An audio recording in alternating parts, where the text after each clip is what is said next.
Hey y'all, Scott here, back again with Reddit content. Today we are reading about if you switch on news channel and it shows news of a zombie outbreak on the other side of the world. What are the steps you take to get ensure safety for when it hits your area? Remove the stairs in my house and outside my house. It's all about rope ladders from now on. Buy all the toilet paper. You men, I do prefer to die with a clean soul. How? Much better than any answer I came up with. Lol. It's the end of the world and people are buying toilet paper. I guess they plan to shit themselves to death. Kill all the doomsday preppers and take their loot before they get mine. Lol. Don't forget to bag their bodies. I'm pretty okay with you stealing from preppers. Out of curiosity, why?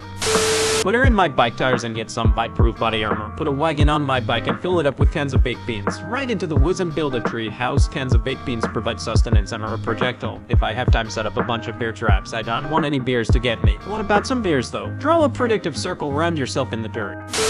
All you need is good body armor. Human teeth aren't that good. I don't think it'd care much about the zombies, more about the human roaming around scavenging for supplies. They have other ways to hurt you than teeth, and they can bypass most defense systems. Every zombie story, it's the humans that are the real baddies after all. If this pandemic has done anything, it's reinforced the trope that there will also be someone who is infected in your group who won't say anything and keep quiet until the last possible moment and end up being a danger. Also, infected people have sudden urges to head to the nearest airport. Plan an international series of heists culminating in cracking one of the most famous safes in history, of course. I'm going to steal the Declaration of Independence. You son of a bitch, I'm in. I'll mouth kiss a stranger. Next question. Why? Because why not? Next question. Why open mouth? See previous answer.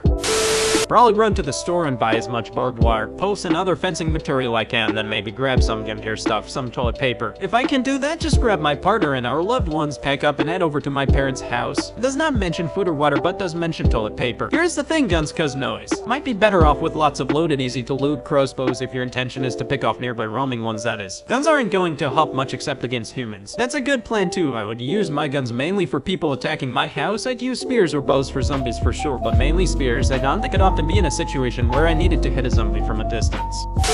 Become the Flash and run down the street to grab as much stuff as I can, whilst passing my neighbor who already looks like a zombie as it is. Get home, lock everything, shut shit a bunch of times, barricade every door, window X, shut all the curtains, make sure everyone in the house is safe, play video games, have a cup of tea, and wait for all of this to blow over.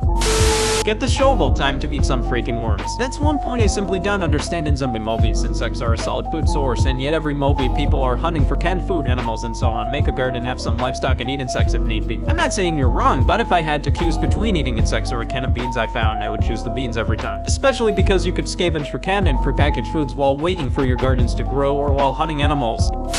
In a realistic scenario, wouldn't zombies be unable to move because their muscles would be rotting and shit? So realistically, wouldn't this problem solve itself by dying out in the country of origin? Depends, as they're dead. They would be dead and that's it. If we consider only their survival instinct lives as it is in The Walking Dead, they're not technically dead, so muscles would work, but so does stomach gets. They would probably dry out in 3 days or starve in a few months. So now, if we consider zombies don't need any proteins, vitamins, and whatever, they would indeed rot and wouldn't be able to walk after a while. Realistic zombies would probably some kind of rage disease where people just lose their mind but aren't dead, or a bacteria that would control human body. But anyway, it would end up the same. Maybe a few zombies would survive in the survival instinct case if they live like animals, hunting and drinking from water sources, but I doubt it. Lol.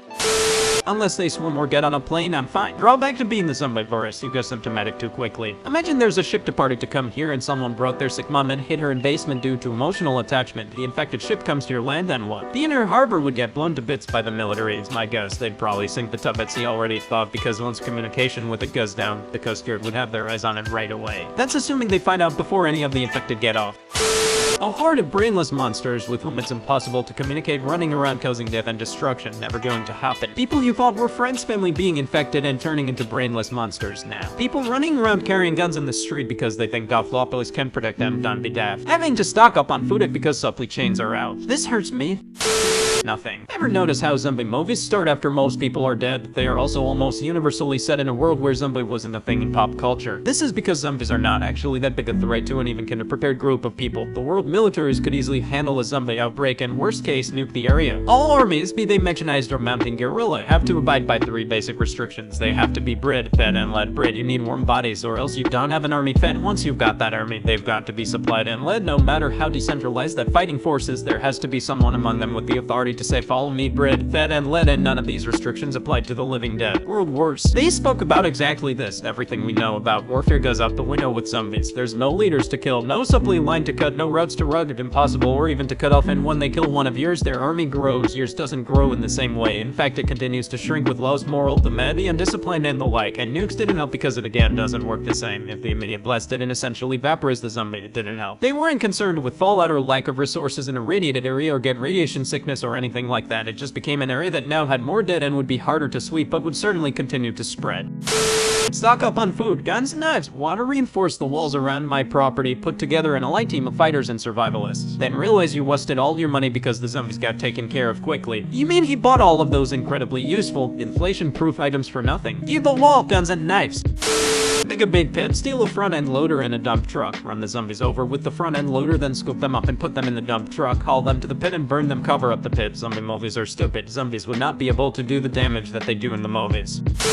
Head to Iceland. The country is so hard to infect and plague you in. It's Greenland. Nope, I'm thinking of Iceland. The actually extremely beautiful volcanic Iceland that the Vikings named Iceland to deter people from going there, while they named the icy plains Greenland to make it appear favorable. Iceland did horribly during the zombie outbreak and world wars. I believe it was the only place still infected a decade after the rest of the world wiped it away. I've never watched Days. I wouldn't worry. A zombie is basically just a worse version of a human. As a species, our biggest strength is our social behavior, includes speech, intelligence, ability to use tools, and throwing stuff. Seriously, no other species can match us in accuracy and force when it comes to throwing. Zombies lack all these qualities. They are also typically incredibly slow. The toddler poses more of a threat than a zombie. It's like taking a tiger and removing its claws, teeth, strength, agility, and ability to sneak. But that's the thing, it never stops coming. It doesn't need to sleep or eat or shit. Every second of every day is the mindless pursuit of proliferation of the verse itself. Because it's not a war of attrition. If 100 humans and 100 zombies face off and 50 humans die killing 100 zombies, it's now just 50 humans, 50 zombies, because every dead human is a new zombie. But you can run as far as you want, as fast as you want, but you have no choice but to stop to sleep, and they never stop coming. The zombie outbreak is a hoax, wake up sheeple. Go to a local tool gathering stores, or however it's called. Guns are illegal and I don't have any, and buy gathering tools like axes, those big shovels, or those pointy long things. Normal things like chainsaws, or whatever is even looks like it could do some damage. Then buy some really hard shoes, gloves, and general protective gear that's also easy to move around in, including head protection of course. Then I go to a normal food shop and get lots of canned food and other types that can last for a long time in a massive amount of water. Then I go home and with my housemate's family make sure that our house is mostly inaccessible from the outside. I live in a normal house with some space between the main gate and the house and separation all around it, not like those American houses.